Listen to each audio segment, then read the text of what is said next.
Stiller Station Midwest. How you doing today? We're going to talk a little bit about a few things other than the Steelers. We're going to start out with the Pittsburgh Steelers, of course. This is Stiller Nation Midwest. So there's a lot. Right now, the coaching carousel is in full throttle, especially after the loss last night of the Lions to the Commanders in a big-time upset. I didn't see that coming. I really didn't. I said in my last podcast that I thought that it would be a good game, but I felt that Jalen, the quarterback for the Commanders, the young guy, I didn't think he'd be ready to go on the road 2 weeks in a row in a hostile environment and play like he did. And he's done it 2 weeks in a row. Actually, he played better last night. He played pretty good against Tampa Bay, but he played really good last night. And it was a total team effort.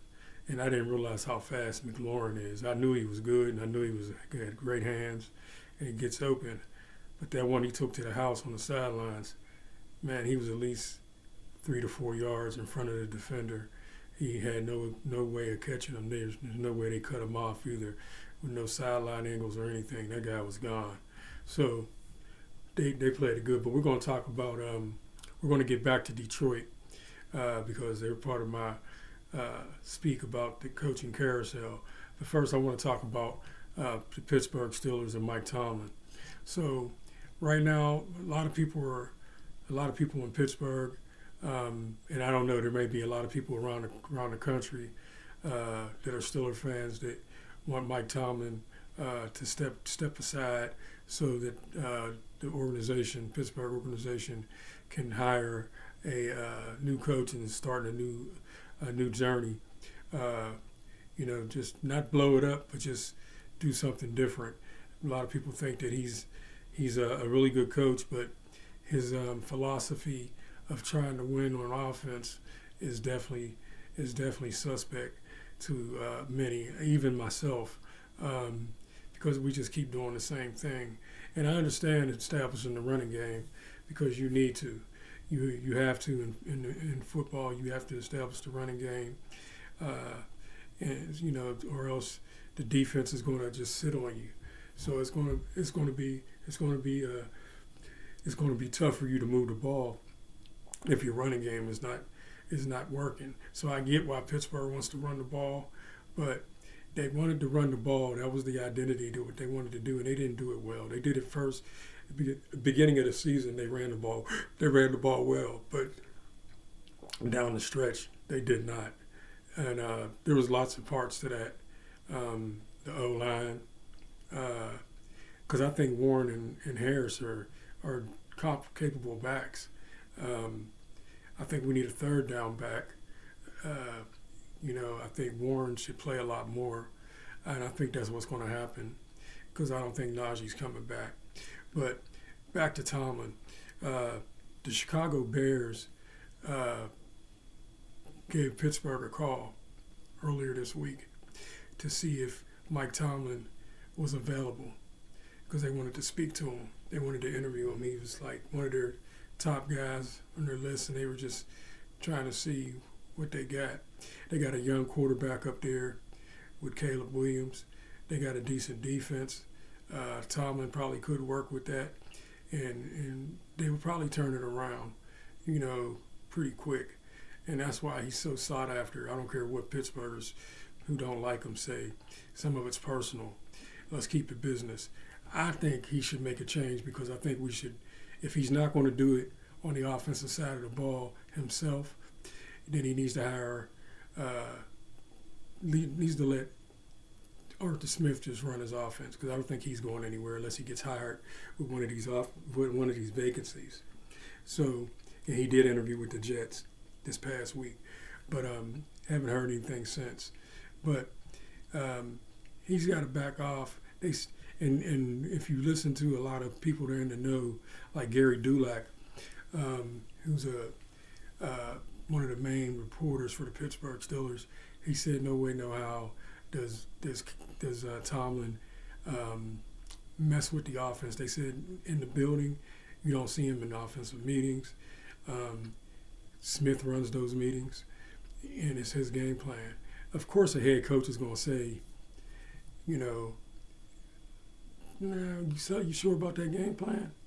You know, because if he's a head coach, he's done seen a lot, and he's going to know if something's going to work or if it's going to be a challenge. But for the most part, Tomlin does what other head coaches do during the game. If he hears a call coming over the headset and he wants to run the ball, maybe it's time management, or maybe he wants to go for it if it's manageable. He might say something. You know, he might say, "Hey, let's do that." But for the most part, the OC calls it. And from what I'm hearing, Arthur Smith, he didn't mess with him. He didn't mess with Arthur Smith. So people need to stop with that madness. We're not even in the locker rooms, and we're assuming that we know that that's what Tomlin's doing. And that's not the case. I think they agreed on the philosophy when they hired Arthur Smith to run the ball because he's that type of OC. I just think he needs some more pieces, and his offensive line has to get better for his stuff to work, and he needs a back that can get to the edge and better than Warren can, and definitely better than Najee. But they still need that other back, and I think they need to draft a third back too. Not saying to push Jalen or whoever they decide to draft, but they need to pick up a veteran or somebody who's dependable, can catch out the backfield, maybe run some screens. So they'll make it easy on Jalen Warren because when he comes in the game, the defense automatically keys on him. So I look for them to do better offensively this coming season. I'm kind of over the madness with the Baltimore Ravens game. I mean, I still wish we were playing, but it is. But Tomlin's not going anywhere, man. The Steelers told the Bears, no way, no how can you talk to him. Plus, he has a no-trade clause, so he would have to want to leave Pittsburgh and be okay with that trade to the Chicago Bears. He'd have to okay it. He has the final say. Mike Tomlin has the final say on where he goes, if so. And the only way other than that is if the Roonies were to let him go. Then they owe him a lot of money. I think he makes, between $8 and $10 million a year. So they'd be on the hook for that because they just signed him to an extension. And so basically, if he goes to another team, I think that contract is null and void. I don't think Pittsburgh would owe him any money. I don't think that's how it works. It's not like a player like when Russell came to Pittsburgh from Denver where that contract came with him. I don't think that would work, but I'm not sure. So, but definitely he even got on there. He even said, because they asked him personally, and he said no. He said, "I'm not interested in any other job in the league, and so people can stop calling because I'm not going to take any interviews." It's basically what he said this week. And the Roonies and the rest of the organization basically told the Bears the same thing. And there was one other candidate that the Bears brung in, but we don't know who it is. And there's another team that's they're not saying, but supposedly there's another team that basically has contacted the Pittsburgh Steelers too about Mike Tomlin's services. But that name, but the Bears actually, their information is out there, but not the other team, So, and then the guy, and so basically, you have a guy who's going to be in Pittsburgh, and so they just say, "Hey, it's not working, Mike. It's time to go," and they're going to have to fire him. That's basically what's going to happen. And I just can't see the Roonies doing that. I really can't. So, the other ones are, since they lost last night to the Commanders, would definitely be Ben Johnson and Aaron Glenn. Reports this morning are that they're the two top coaching free agents right now. And there's a lot of other guys out there. You got the OC with the Commanders.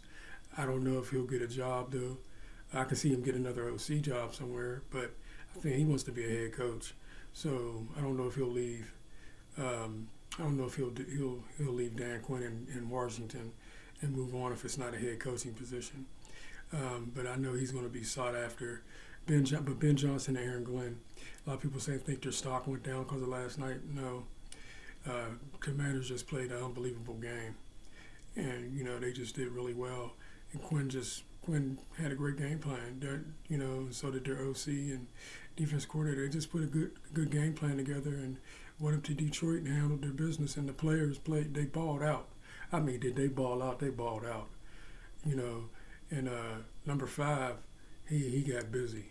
So I mean, he put that work in last night. That quarterback for the Commanders, man, that dude's a star. And I think the difference is with him, where I don't think that OC would leave, is because I look at, this is my opinion, I look at Stroud down in Houston and how he played last year. And then when defenses kind of figured him out, he kind of slowed down. And this year it was really tough on him. I don't see that with Jalen though. I don't see that. I think the whole defensive playbook has been thrown at him this year, and he's handled it quite well. So he's seen a lot, and he's playing through it. So I think that OC will stay there and ride that again. And when the next job cycle comes up, I could be wrong. Then he'll go after a head coaching position. Then Mike Vrabel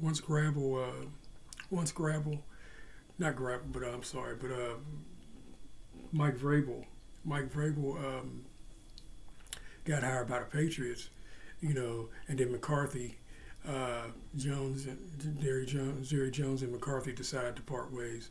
So New England filled their position, but Dallas is still open. There's rumors of Deion Sanders going down there. There's other candidates too that are being mentioned. But the two big ones, and there's 5 positions left open. So there's five coaching vacancies left open. Let me get this right. Dallas, Chicago, who else? Not sure. Cleveland, that guy's still there. Oh, the Jets.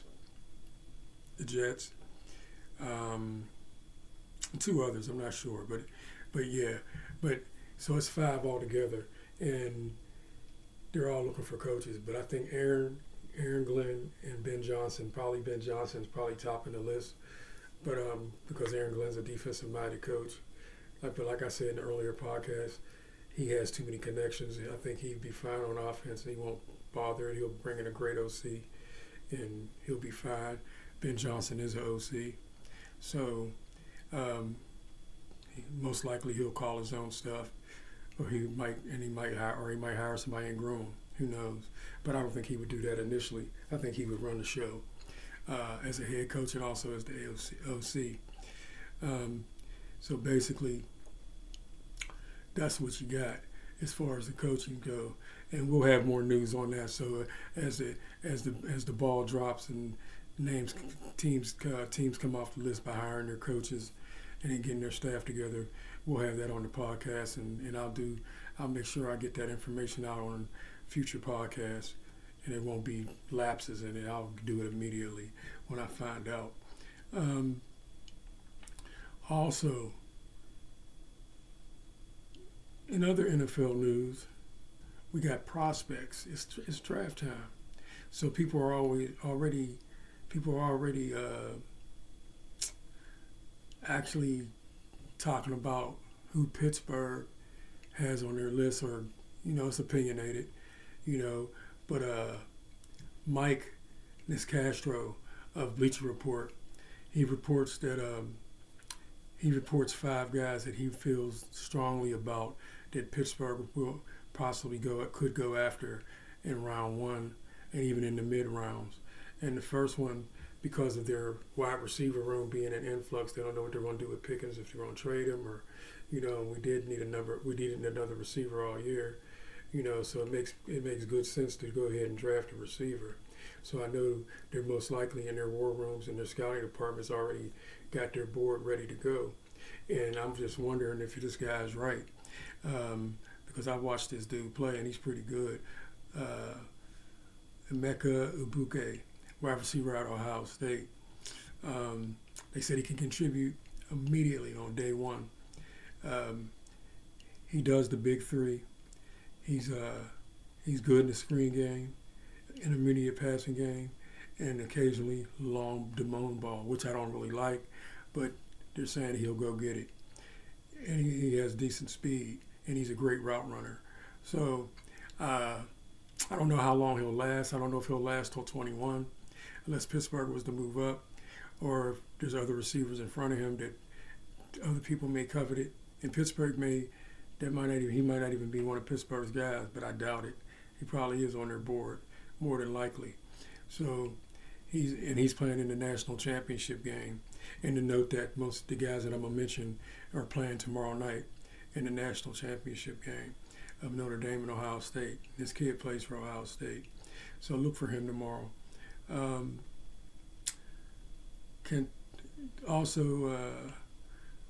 Nicastro also says that he thinks that, let's see here, who do you say next?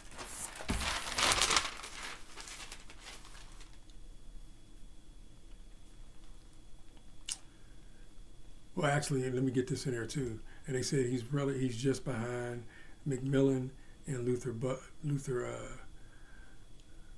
what's his name? Luther Beard III, LB3. So he's a pretty good receiver.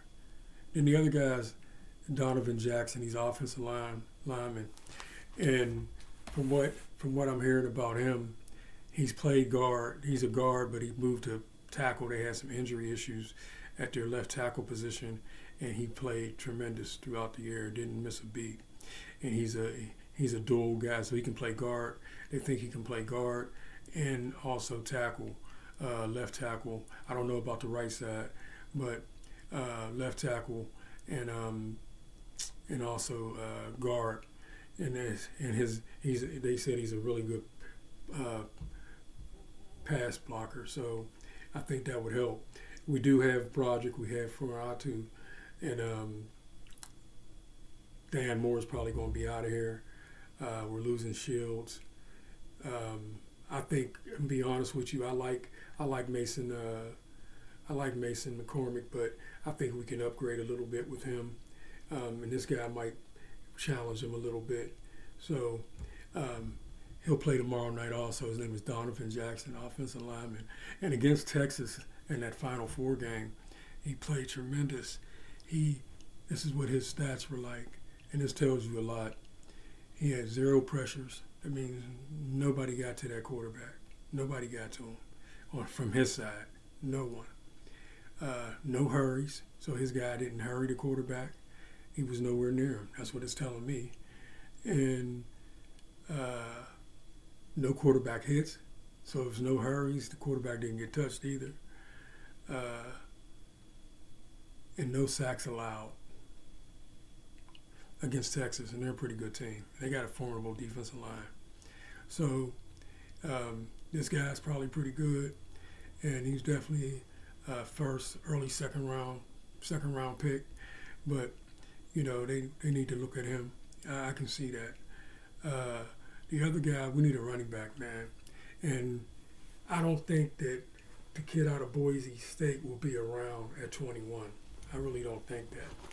I don't think he'll be around. I think DeGente will probably go earlier than that. He's a Saquon Barkley type, definitely a game changer. If he plays anywhere like they're saying he's going to play, and there'll be more to come out with testing and things of that nature with the combine and also with the Senior Bowl and all that type of stuff. So, and he got good tape. He had a big time year. So, and everybody thinks he's the best back in the draft. So we'll see. But we know sometimes running backs, remember Trent Richardson? And he was pretty good. So, but hopefully it works out for him. But this guy from Bleacher Report is basically saying that Pittsburgh needs to look at Travion Henderson, running back out of Ohio State. He's explosive. And I seen some tape on this guy, man, out of the backfield, the screen game, takes it to the house, can take it to the house from anywhere on the field. I mean, he had one run, man, it was unbelievable. They threw it out to him in the flat, and he took it something like 70-something yards. And he's done that a lot this year. And he can run the ball from the backfield too. He can get outside. He gets that edge. He controls the edge. His speed is just really good. And I don't think that he's in the same, they're probably not thinking that he's in the same class, but I think he's going to be really serviceable. And I think that it'll be a situation where he's a mid-round pick. So we're talking third or fourth, hopefully he's around that because he's pretty good.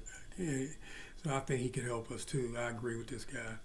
I agree with the guy from Bleacher Report. Then you have Xavier Watts. He's a DB. We need some help at DB.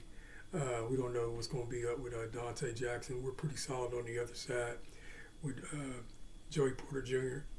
But we do need another one. Corey Trice is still out on him. I don't really blame him if Pittsburgh was to go out and get a corner to challenge him and Dante Jackson and this kid, whoever it is, wins it. I wouldn't doubt it. I wouldn't have a problem with it. Trice was behind the 8 ball this year. He didn't play his whole rookie year because he tore his leg up, had a major injury. So he had like a red shirt year his rookie season. Came back this year, was playing. I remember going up to the Denver game and he picked off, was it the Atlanta game or the Denver game? I think it was the Denver game because I think I was there. I was in the stadium. And he picked off either Knicks. Yeah, I think it was Knicks. He can play, but he's not getting enough time because of the injuries because he got hurt right after that. He got hurt in that game, and he missed most of the season. And then when he came back, they threw him right in there against the Ravens, man. And that was crazy. They just kept picking on the kid. And I just think that was from inactivity. I don't think he's a bust. I just think he needed more activity, needed to be on the field more. But I wouldn't blame him if they draft a DB. And they're looking at this kid, Xavier Walls. Xavier Walls, he's out of Notre Dame. Pretty good. He's a pretty damn good player. He won the Bronco Nagurski Award. That goes to the best defensive player in the country, college football player in the country. You don't get that award for nothing. So he definitely balled out, and he'll be playing tomorrow for Notre Dame.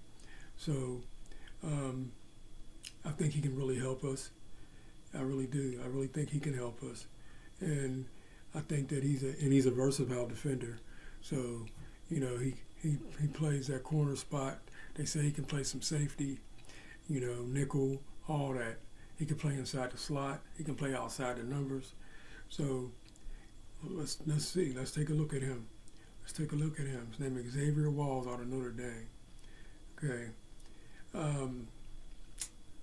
Then you have DC3, and I just named him. Hire Cross, defensive lineman out of Notre Dame. Hire Cross the third. Defensive lineman out of Notre Dame. Little undersized, they say. I'm going to watch him tomorrow, see what he's like. They said he has a high motor, a really high motor. It's like he just goes. So that's a good thing. Former All-State high school wrestler champion, Zach and Benton, both wrestlers. So Jack Frazier and Kimo Benton, both wrestlers in high school, and they were pretty good. And if I'm right, Benton wrestled for Wisconsin also in college. I don't know if Frazier wrestled for West Virginia, but I know he was a state champion. And they said this guy was too. So his leverage is pretty good.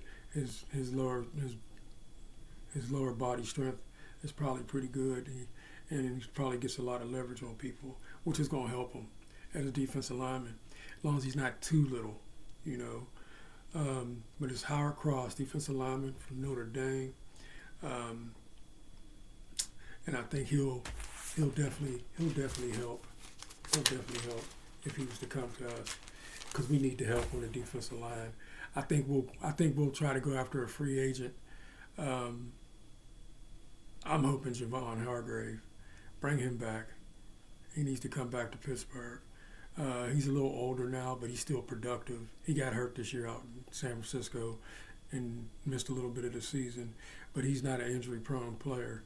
This is probably one of his first significant injuries where he missed a lot of time since he's been in the NFL because he didn't get hurt when he played with Pittsburgh, and then Philadelphia he didn't really. And then last year with the Niners you didn't hear about any injury problems. But this year it happens, man. It's football. It's a collision sport, and injuries are going to happen.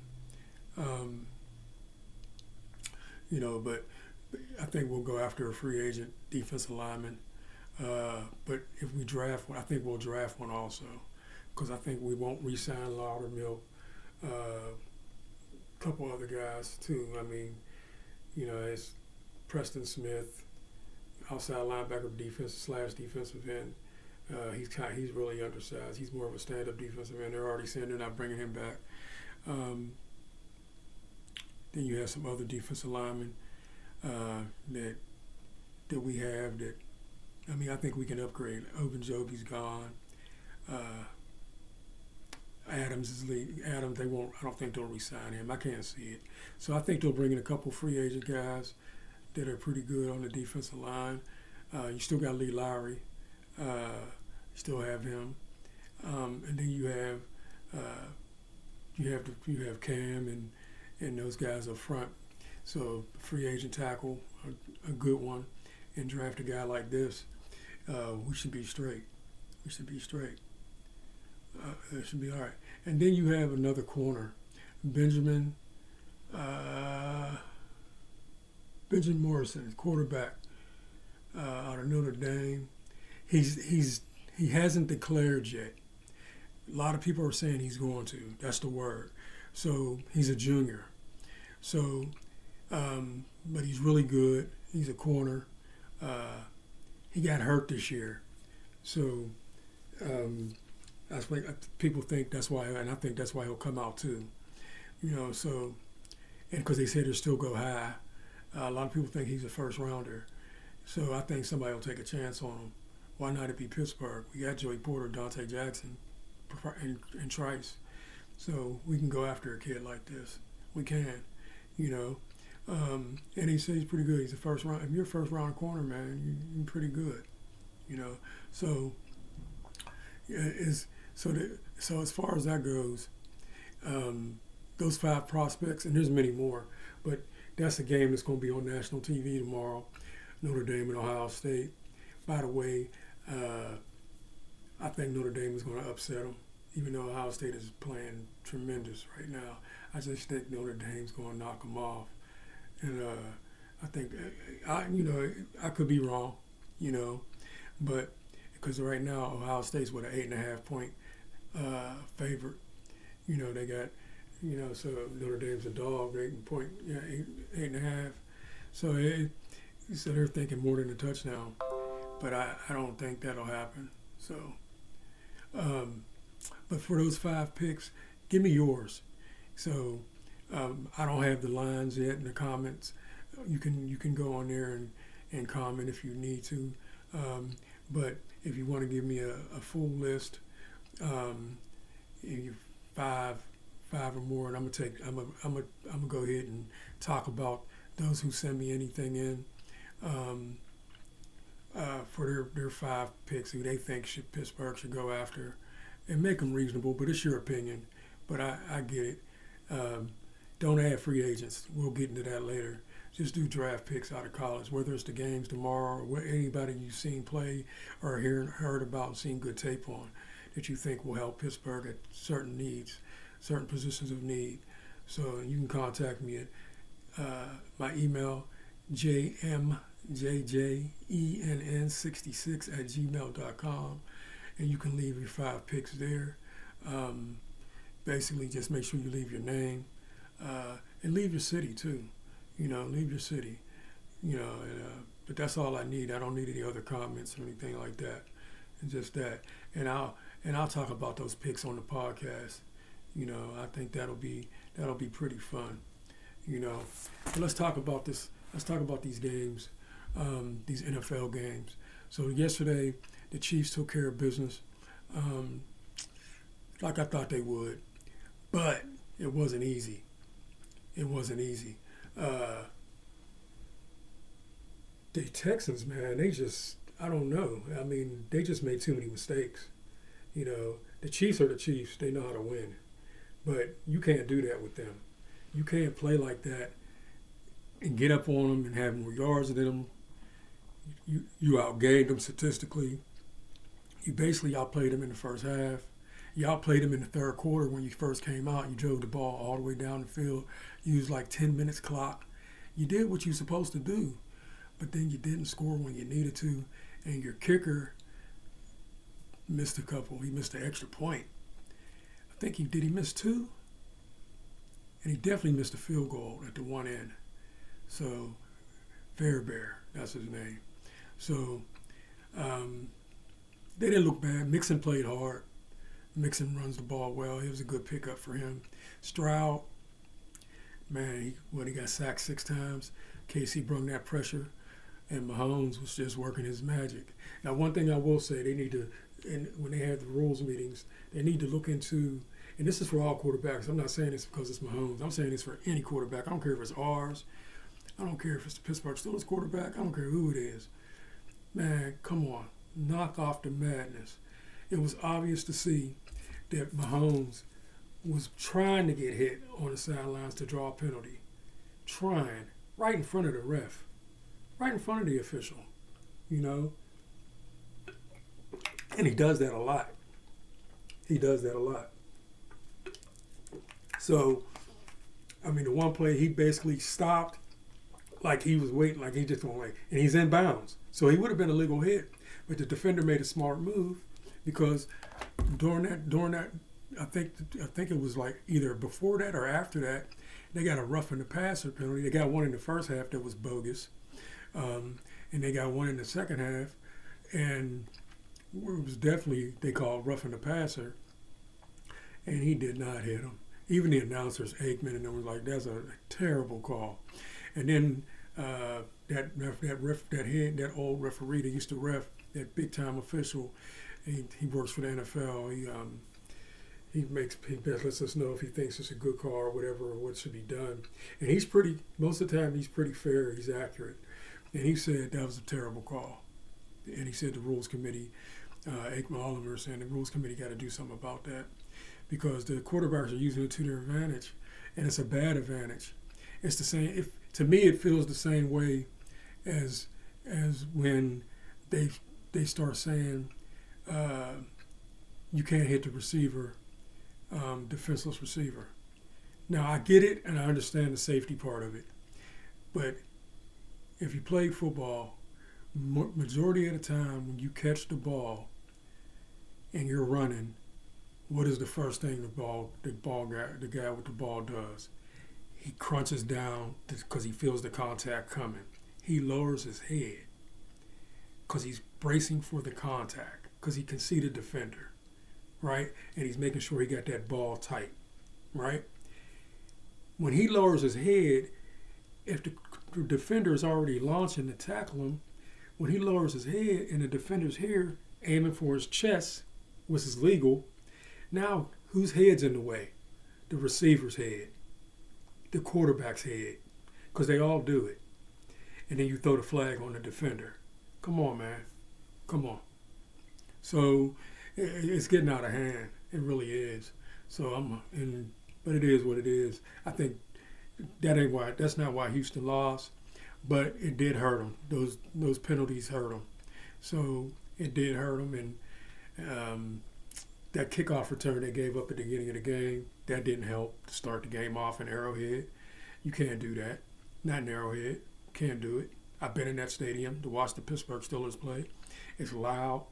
They get behind their Chiefs, and it's loud. And you go in there not ready to prepare to play, not ready for that noise, And it's cold. It was cold yesterday. It was something like 8 degrees, 60. Oh, man, I couldn't see how them guys were out there. I'm not talking about the players. I'm talking about the fans. I don't go to cold weather games. I don't do it. You can't even give me tickets to them. So I don't play that. I don't know. But the Chiefs handled their business. Back to that. Sorry about my rant. But the Chiefs handled their business, and they move on, and they're sitting back waiting to see who wins today's game with Buffalo and the Ravens. And let's talk about that one. I can't pick that one, man. That's a heavyweight matchup. That's definitely should be a better game than. And even though the Chiefs game wasn't bad, the score didn't look like it was 28-14. Houston played pretty good, with the exception of those penalties and some missed kicks and special teams. Oh, and then the one DB, the safety, I forget his name. They were talking about him a lot. He just gave up the middle of the field. He wasn't on his assignment. They said his assignment was to play the middle of the field and deal with Kelsey on the hashes. And he was never there. I think they hit Kelsey like 3 or 4 times. And this guy was like way out of the play. And everybody's looking at him like, what are you doing? So it's assignment football. At least make the catch hard. I mean, it was pitch and catch. Mahomes and Kelsey, come on. Kelsey's too good for that. He's probably considered maybe the best tight end ever in NFL. You're going to leave him wide open? That's crazy. And Pittsburgh did the same thing, so I ain't knocking Houston, but we left him wide open too. I remember he came down in the second half and just killed us, And I'm like, how's he getting so open? Let's miss assignment football. So, but basically, Buffalo and Baltimore, the Ravens, they play to see who goes to Arrowhead next week. Buffalo is really good. Josh Allen is good. They have a good team. Their defense is solid. Their offense is definitely solid. And they just know how to win. But it seems like they struggle in the postseason. They struggled against Baltimore earlier this year. Baltimore took it to them. So that was something people should think about when they're watching today's game. So don't be shocked if that happens. But I think Baltimore will play a lot better. Buffalo will play a lot better, and I think it'll be a good game. And Baltimore, man, with Lamar Jackson, and definitely with Derrick Henry. Derrick Henry, if you can't stop him, it's a wrap. You can't stop him because they're definitely not shy about what they're going to do. They're going to run the ball down your throat. And with Zay Flowers out, they're going to definitely depend on the running game, even though they have Andrews and Likely, the 2 tight ends that are basically big wide receivers, So, and then their defense is solid. They have a solid defense. So I just think that, I don't know what the weather's going to be like in Buffalo. I know temperatures are going to be very cold because they play this evening. But Philadelphia is going to get all the snow from what I'm hearing further east. So something like they said game time 2 to 4 inches. I don't know if Buffalo's supposed to get any bad weather like that. Maybe some flurries, but the temperatures are going to be cold. I did see that. So, but both teams are used to cold weather. So that shouldn't be in everybody's hands are going to be stinging, on passes. Shoulder pads are going to hurt when you make tackles. Look for that. People don't like making tackles when they got to make a business decision to make a tackle in the cold weather for whatever reason. They forget why they're there. Let the weather get to their heads. But I just I'm going to stay away from that one. I can't predict that one. The Chiefs one to me was a little easy. Last night's game, man, we'll get to that. But that was a big time game. They balled out, But yeah, so the Ravens, Buffalo, must see TV this evening. Check them out. The other one comes on in a little bit. Rams and Philly, and the Rams have to travel to Philadelphia, Pennsylvania, from the sunny confines of Los Angeles. But also, I like to give my, you know, just I feel bad for those people out there, man. So it's crazy. So I mean, I got a lot of family out there, a lot of first cousins, second cousins. I got a lot of family in Los Angeles and Northern California. So far, I've talked to them a couple times, and they've been okay because they don't live like in those hills up in there. I think I got one family member that lives close, but is not being affected by it. But the most of the other ones don't. They don't live. They live more like Los Angeles and Rancho Cucamonga and things like that. And then up north, Vallejo, Oakland, Seaside. So, but it goes out to everybody, man. They're going through it. They're going through it bad out there, and it's like every year they go through these wildfires, man. It's crazy. But they said this one is like the worst one of the worst ever, on history, in the history of wildfires in California. And it's like every year, man. And it's such a beautiful place to go visit. But it's like every year around this time, just like here in Kansas City when we're dealing with tornado weather in the spring, same thing out there. If you know it's going to be some wildfire somewhere, you just hope you can control it and deal with it. But so my heart goes out to those people out there and definitely my family, and I'll continue to check on them to make sure they're fine. They're doing fine. But yeah, back to football. The Rams have to go to Philadelphia. It's supposed to be 2 to 4 inches of snow. You play in a dome. You play in warm weather all year long. You're in the West, the NFC West, Seattle, Arizona, the Rams, and who is the fourth team? I can't even think of the fourth team in the NFC West is. Man, that's crazy. But they all of them playing domes. I think they're gonna struggle. Now, McVay's he's a big time offensive coach, and he got a big picture. He's a big picture guy like Sean Payton. You just never gonna know what you're gonna get from him on either side of the football, and except for Stafford too.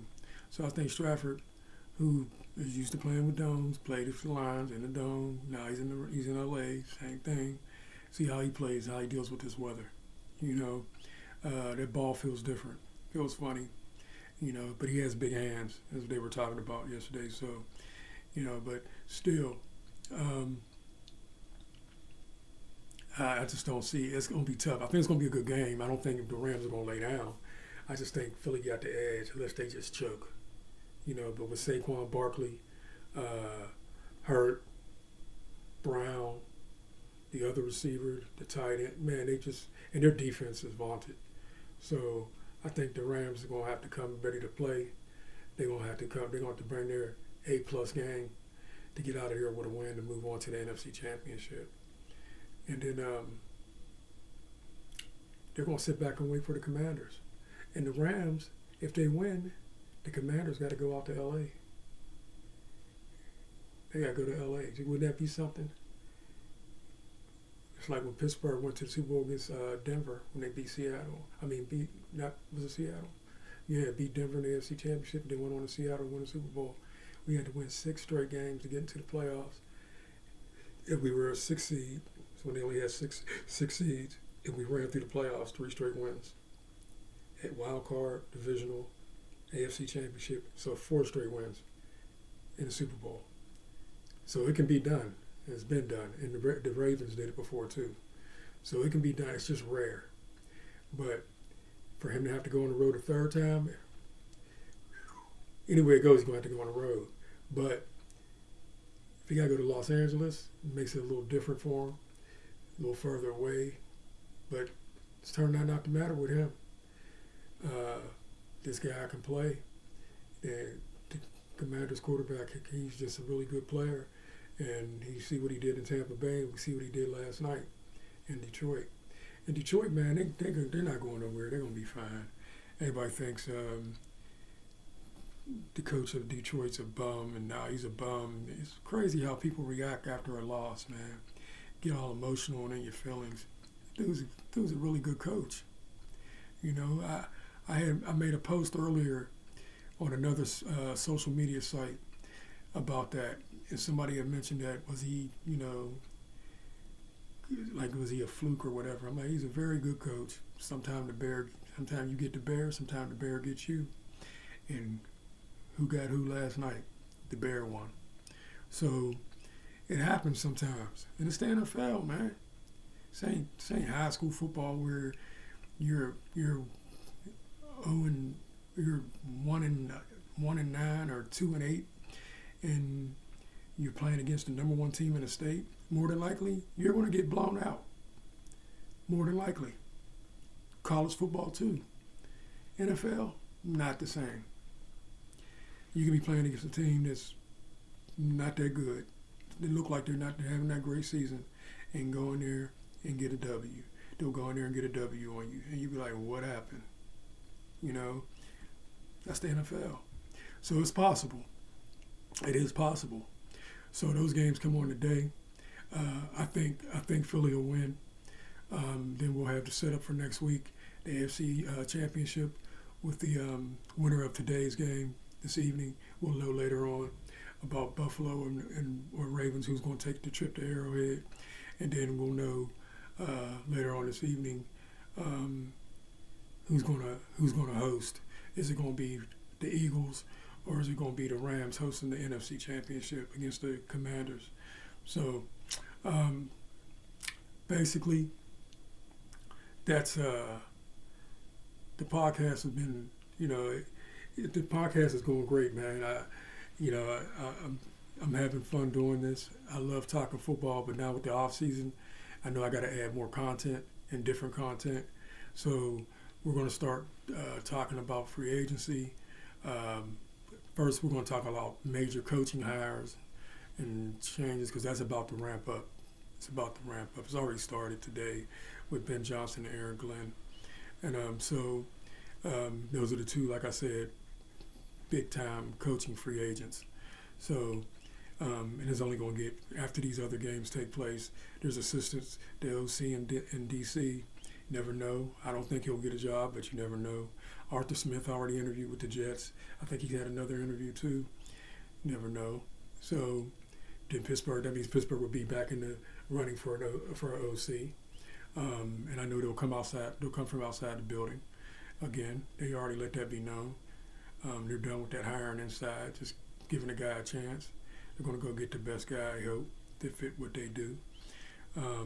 So we'll talk about that as far as all the coaching moves and things of that nature. And we'll get into the Shrine Bowl and the Senior Bowl, the good college prospects, the prospects that are down there playing, and see how they're doing, see what the reports are during the week. As a matter of fact, that's this week. It's this week. I think if I'm right, I think no, it's next week. Next week, the Senior Bowl takes place next week. I'm pretty sure of that. And I'm not sure when the Shrine Bowl takes place. But those are big time games that the scouting departments love to go to and look at talent. So that'll all start coming out, and we'll start talking about that a lot more. And then I'm even going, we're going to definitely talk about the draft when it's upcoming. Once everything's settled and free agents are signed, and people got to remember too, free agency kind of changes people's draft board. So you might have these guys coming out of college that you plan to pick, but then you end up signing a major free agent in the off season for that same position. So there's no need for you to sign you to draft in that position, because you got a free agent that you feel that will be the starter anyway. So that changes things too. So when free agency starts, that's going to change a lot of stuff, no matter how good that college player is. Because most guys are going to go with veterans. But let me talk about my sponsors too. I can't leave them out. Young Blades Fades, all natural at LLC. He's a barber. He's my barber. He keeps me. I think I look okay. I didn't really comb my hair the other day. Just took this hat off. But I really ain't got to brush my hair all the time. It's, just put my hand through it, and I'm good to go. That's how I feel. But he's really good, man. I call him Tez the Dreadlock Barber because he got long dreads. But he's been cutting my hair since I've been down here for over 20-something years. And he works out of Jazzy's Barbershop up in Grandview, Missouri on Blue Ridge. And he's pretty good, man. And the guy, he got a lot going on. He has a player development situation with young basketball players, boys and girls, where he helps them with their shot, things of that nature. Weight training, he adds that to it too. So you're getting really strong athletes in the off season. Personal training and things of that nature. Even there's been a couple of high school coaches have asked him to work with their girls in the off season. So he's getting big with that too. But his main thing is barber. So if you need a cut, Jazzy's Barbershop, ask for Montez. He's in the back, long dreadlocks, can't miss him, only barber in there with long dreadlocks. So go in there and get you a cut, man. He knows what he's doing. He's really good at it. Second sponsor, DJ Foots. DJ Foots is a local DJ based here in Kansas City, Missouri. Very, very popular. His steady gig that he has is every Wednesday night, two-step Wednesdays, down at the Juke House down on 18th and Vine, here in Kansas City, Missouri. And he does other events too, weddings, everything. Receptions, things of that nature. He does it all. Parties on the run. So if you want to have a party, if like a lot of Chief fans don't have a game in Atlanta, I know they like to go to Atlanta or Houston when the Chiefs play those two teams away, and he'll go and somebody will give a party from this city down in those areas. They'll have a big party and he's the DJ. And they take him with them, and they got their music. So he does a lot, and he also cooks. But me and him had to talk about that the other day, so we're about to talk about that too. But you can get to him by going on his Facebook page, his business page, for his DJing. For any catering information, just go on his regular Facebook page and leave him a message. But for his DJ, for if you need him to DJ events, he has a price list, and for events and things like that, goes by the hour and how his prices are done. And it's all right there, so you can see it on his DJ Foots business Facebook page. So check him out, man. DJ Foots. Third, gentleman out of Brooklyn, New York, lives in Los Angeles, California. He started a high-end watch company, crafted these beautiful, high-end, expensive watches. Mechanisms, all that stuff has been crafted in Switzerland. And if you know anything about watches, Switzerland is the top dog when it comes to watches. The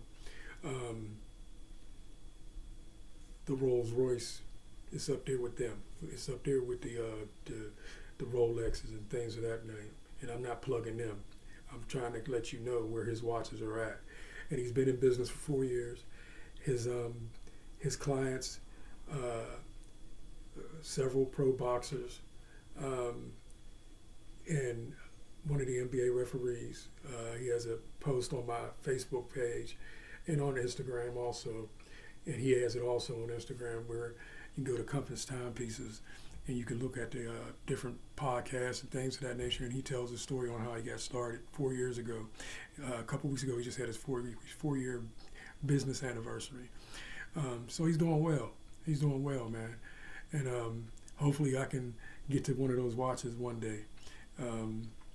It's one of those pieces of jewelry, man. And I'm not a jewelry guy. Only thing I wear is watches. If I'm gonna wear jewelry, I'm gonna wear a watch. So, and I'm a little vain. I like high-end watches. So, he's right up my alley with that. But